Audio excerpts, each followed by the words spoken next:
everyone. This is Ashley. And Cindy. And this is Life for Dummies. Because we're real dumb. Yes. Yes, we are.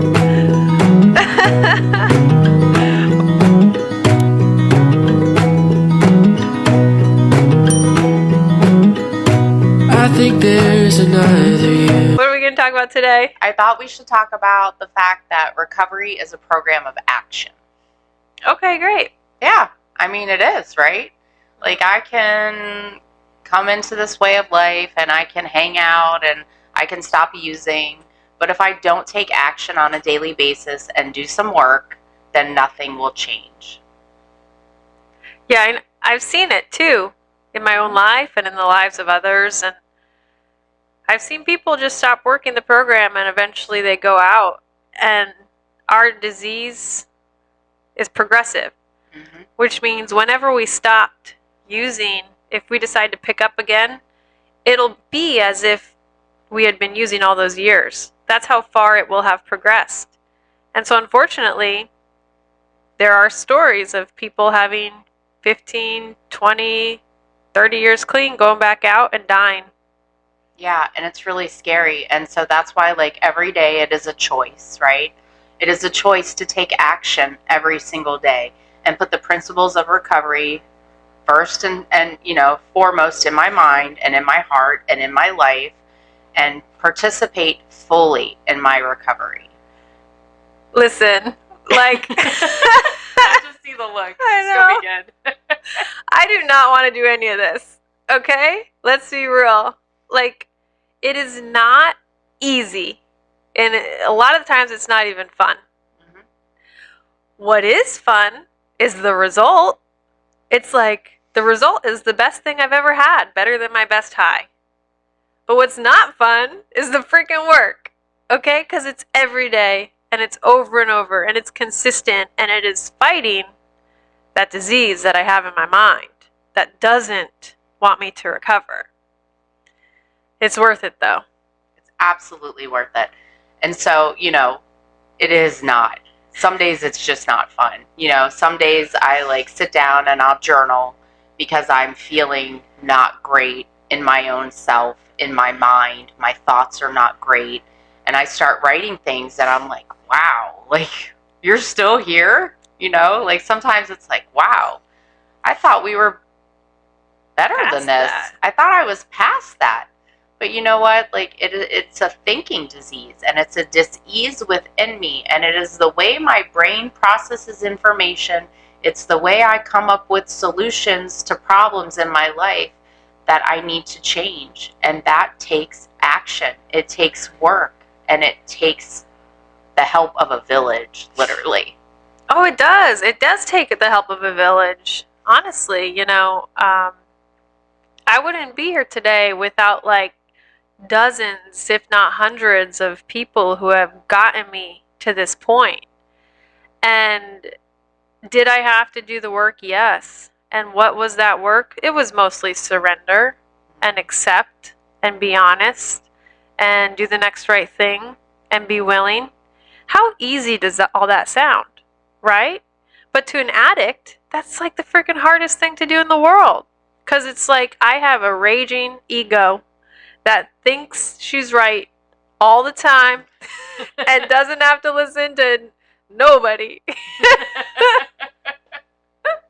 So that's why it's so hard for us, right?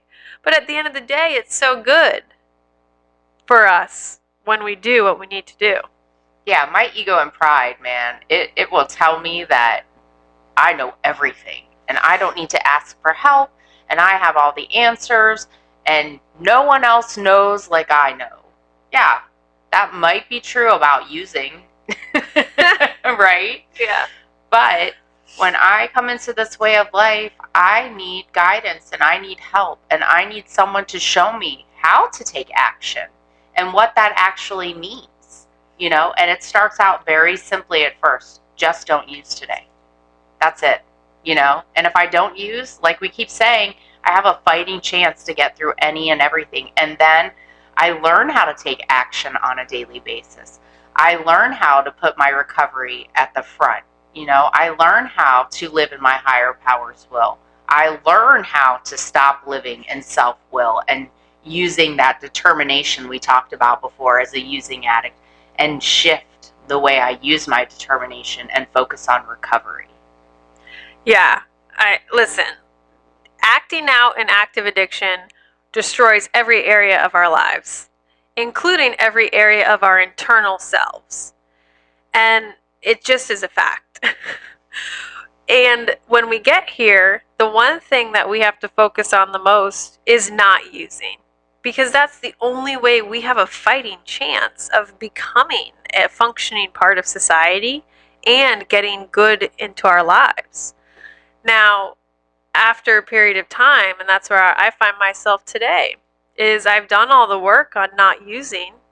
Now it's time to do all the work on Ashley. And that's why it's a never-ending program, and we keep working on ourselves for this way of life, is that every day it gets a little bit deeper. Like, Ashley started using for a reason. I thought that it was a solution for a reason. So there's deeper stuff here, right? And if we ever have a fighting chance of truly getting whole and truly finding this wonderful, most amazing way of life and all of its potential, then we have to keep digging deeper and going forward with this way of life. Yeah, I always like when someone describes it as peeling back the layers of an onion, right? And that's how it has been for me. You know, the more I dive in and the deeper I look, the more I can begin to understand why I felt like using was a great solution to all my problems. And it stems back from a long time ago. You know, a lot of it is like childhood stuff, you know, always just not feeling good enough, not feeling like I was important or special, seeking validation from outside sources instead of learning how to validate myself. And so the longer I stay here and the longer I continue to take action and work on myself, the easier it is to take a look at that stuff and not be upset that these things happened, but actually be grateful that I have a chance to work on it and heal. Totally. Like, before I even picked up, drug, I had picked up food and I had started overeating. Before I picked up a drug, I had picked up the horrible habit of stealing, and I just couldn't stop. And as soon as I picked up that drug, it was like, oh my gosh, out of everything I've done to solve the problem, this is the best solution. Oh, totally. It was a great solution. Right? But Oh, there was something going on inside of me. And that's where I get to today. I get to do the work because every time I peel back a different layer and I work on myself on that level, so many good things come from it. It might be really super hard, and it is. I'll be honest. Like, it hasn't been easy, but all of these amazing, amazing gifts that I've been given and this peace and serenity and this incredible life is because I did the work. Yeah, and it's really cool because we were talking about this before. So much changes in such a short amount of time. Like 3 months ago, both of our lives look totally different than they do today. And that's just in 3 months, but it's because we are consistent, we take action, and we make a commitment to ourselves and our recovery to continue on this way of life and experience this, happiness and this freedom and this joy that comes from living this life. What scares me the most is being where I am a year, 5 years, 10 years from now. And I see that in so many people's lives, and I think, aren't they alive on the inside? Isn't that painful? Isn't that sad to still be where I am 20 years down the road? Because there's so much potential in life to progress on the inside and to gain better behaviors and ways of coping with life or dealing or reacting or not reacting to the in and out of life. And over a period of time, my entire surrounding, like my circumstances of my life changes and evolves and gets better and better and better. And so that's my greatest fear, is not continuing and staying stuck. Yeah, and that is painful in itself. Staying stuck and not progressing and not getting better is a really scary place to be. And so, like, I challenge you to continue. Keep doing it. And we keep doing it until, right? Until whatever it is, we just keep doing it. And it does keep getting better. And we want that for you. Yeah, do it until the miracle happens. Yeah. Don't leave 5 minutes before the miracle happens. Seriously. And if you stay, they will continue to happen. And it will just keep getting better. We love you. Keep coming back. I think there's another universe.